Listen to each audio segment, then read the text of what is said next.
Good afternoon, children.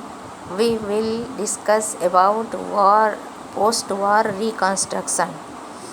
Vast parts of Europe and Asia were devastated, and several cities were destroyed due to this war. ये first world war के वजह से Europe and Asia का ज़्यादातर cities destroy हो चुका था. Reconstruction was long and difficult task. पुनः गठन करने का ये एक डिफ़िकल्ट टास्क था, काम था, और समय टाइम टेकिंग था. From inter war economic experiences, आंतरिक युद्ध के वजह से दो मुख्य कारण आंतरिक युद्ध का एक्सपीरियंसेस था. Drawn by the economist and the politicians. एक आर्थिक था और एक राजनैतिक मुख्य कारण था. The first lesson is an industrial society based on mass production which requires mass consumption. ये पहला मुख्य लेसन था इंडस्ट्रियल का, जो इंडस्ट्री से प्रोडक्शन होता था वो विच रिक्वायर्स मास कंजप्शन, जो खर्च करने की डिमांड आ रही थी. प्रोडक्शन के अनुसार खर्च का जो रिक्वायरमेंट्स आता था. The second lesson related to a countries economics links with other countries. और दूसरा कारण ये था कि जो कंट्री का एक आर्थिक व्यवस्था दूसरे देशों से संबंधित था. The target of full employment could be achieved only if government had the power to control flows of goods, capitals and labors. ये इस टारगेट को फुलफ़िल करने के लिए, किस टारगेट को, जो एम्प्लॉयमेंट की टारगेट को फुलफ़िल करने के लिए, उसको अचीव करने के लिए, उसको हासिल करने के लिए तभी हो सकता था अगर सरकार जो गुड्स की प्रोडक्शन को, फ्लो को, उसकी प्रोडक्शन फ्लो को और मनी को और लेबर वर्क को अपने कंट्रोल में रख सकता था. तभी ये पॉसिबल हो सकता था. Next is establishment of IMF and World bank. IMF means international monetary fund.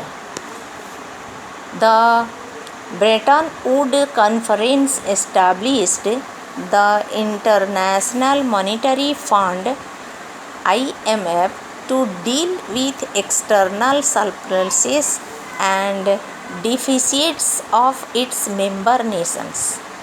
जो IMF इंटरनेशनल मॉनिटरी फंड था, उसके जितने मेंबर नेशंस थे उनके क्या जो सरप्लसेस होता था और जो डेफिशिएंट्स होता था उसी को डील करने के लिए ये गठित हुआ था. The International Bank for Reconstruction and Development of was set up to the finance post war reconstruction. Post war reconstruction means युद्ध के बाद जो डिस्ट्रॉयड चीज़ को रिकन्स्ट्रक्शन करने के लिए एक इंटरनेशनल बैंक का रिकन्स्ट्रक्शन हुआ, जिससे मॉनिटरी हेल्प मिलने की व्यवस्था सेटअप किया गया है. The IMF and World Bank are referred as the Bretton Woods institutions और the twins of the Bretton Woods. और इसी को ये IMF को और वर्ल्ड बैंक को यही रेफ़र करता है, ब्रेटन वुड्स इंस्टीट्यूशन. इसी को एक ब्रेटन वुड्स री इंस्टीट्यूशन कहा जाता है और या twins of the Bretton Woods कहते हैं. Conditions of developing nations. ये डेवलपिंग नेशंस की क्या कंडीशन था? आज Europe and Japan rapidly rebuilt their economics, they grew less dependent on the IMF and the World Bank. ये युद्ध के बाद यूरोप और जापान रैपिडली मीन्स बहुत जल्दी अपने आप का आर्थिक व्यवस्था को रीबिल्ड कर लिए थे, पुनः गठित कर लिए थे, जिसके वजह से वो लोग ज़्यादातर ये IMF पे या वर्ल्ड बैंक पे डिपेंड नहीं किए। Thus, these two institutions began to shift their attention more towards developing countries, जिसके वजह से जब इन लोगों की आर्थिक व्यवस्था पुनः सुदृढ़ हो चुका था तो इन लोगों ने एक IMF और वर्ल्ड बैंक पे डिपेंड ना करने की वजह से इन लोगों ने अपनी अपनी डेवलपमेंट पे ज़्यादा विकसित करने लगे, इसलिए ये दो डेवलपिंग कंट्रीज़ कहलाए। Most developing countries organised themselves as a group of 7 to demand a new international economic order NIEO। ये most developing countries organised themselves, ये जो डेवलपिंग कंट्रीज थे वो अपने आप को ऑर्गेनाइज किए हैं, बनाए हैं themselves as a group of 7 to demand, ये अपने आप को एक ग्रुप 7 बनाए हैं G7 to demand a new international economic order, अपने आप को एक न्यू इंटरनेशनल डिमांड का बनाए हैं new NIEO order. Between mid 1970s to early 1990s the industrial world was hit by unemployment.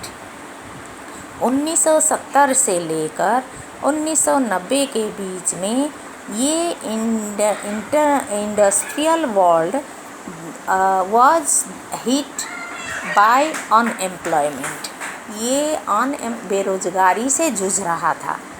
Change in the international financial system, तो ये international financial system की क्या चेंजेज हुआ। From late 1970s multinational corporation MNCs began to shift production operation to low wage Asian countries.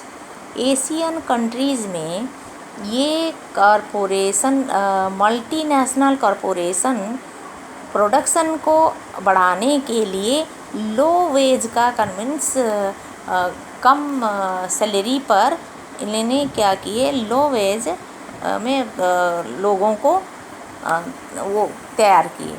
China become favourite destination for investment by foreign MNCs competing to capture world markets। इसमें China become favourite destination, ये एक मुख्य destination बन गया है, मुख्य